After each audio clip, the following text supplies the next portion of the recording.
ಒಬ್ಬ ವಿದ್ಯಾರ್ಥಿ ತನ್ನ ಜೀವನದ 10 ವರ್ಷಗಳನ್ನು ಮುಡಿಪಾಗಿಟ್ಟು ಒಬ್ಬ ವೈದ್ಯರಾಗಿರ್ತಾರೆ. ವೈದ್ಯರಾದಮೇಲೆ ಅದರಲ್ಲೂ ಕೂಡ ಇನ್ನೂ ಉನ್ನತ ಅಧ್ಯಯನ ಮಾಡಬೇಕು ಅಂತ ಹೇಳಿ ಸಾಕಷ್ಟು ಕಷ್ಟಗಳಿಂದ ಅವರು ಅಧ್ಯಯನ ಕೂಡ ಮಾಡ್ತಾರೆ. ಅದಾದಮೇಲೆ ಅವರು ಒಂದು ಕ್ಯಾನ್ಸರ್ ಪೇಷಂಟ್ಸ್ನ ಟ್ರೀಟ್ ಮಾಡುವಂಥ ಉನ್ನತ ಮಟ್ಟದಲ್ಲಿರುವಂಥ ಒಂದು ವೈದ್ಯಕೀಯ ರಂಗದಲ್ಲಿ ಅವರು ತನ್ನ ವೃತ್ತಿ ಜೀವನವನ್ನು ಆರಂಭಿಸ್ತಾರೆ. ಇದೆಲ್ಲ ಆದಮೇಲೆ ಒಬ್ಬ ವೈದ್ಯನಾಗಿ ರೋಗಿಗಳನ್ನು ನೋಡುವಂತಹ ದೃಷ್ಟಿಕೋನ ಆಗಿರಬಹುದು, ಅಥವಾ ಅದೇ ವೈದ್ಯ ಮತ್ತೊಂದು ದಿನ ಕ್ಯಾನ್ಸರ್ಗೆ ಒಳಗೊಂಡು ಪೇಷಂಟಾಗಿ ನೋಡುವಂತಹ ದೃಷ್ಟಿಕೋನ ಅಥವಾ ಒಂದು ರೋಗಿಯಾಗಿ ನೋಡುವಂಥ ದೃಷ್ಟಿಕೋನನೇ ಬೇರೆದಾಗಿರುತ್ತೆ.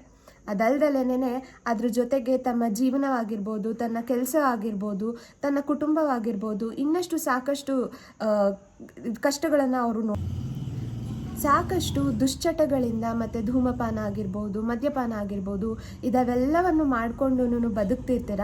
ಇದೆಲ್ಲವನ್ನು ನಾನು ಬಿಡಬೇಕು ಅಂತ ಒಂದು ಡಿಸೈಡ್ ಮಾಡಿರ್ತೀರ. ಅದಕ್ಕೆ ಮೋಟಿವೇಶನ್ ಆಗ್ಬೋದು ಈ ಪುಸ್ತಕದ ಹೆಸರು ವೆನ್ ಬ್ರೆತ್ ಬಿಕಮ್ಸ್ ಏರ್ ಅಂತ ಹೇಳಿಬಿಟ್ಟು ಬರೆದಿರೋದು ಪೌಲ್ ಕಲಾನೀತಿ ಅವರು.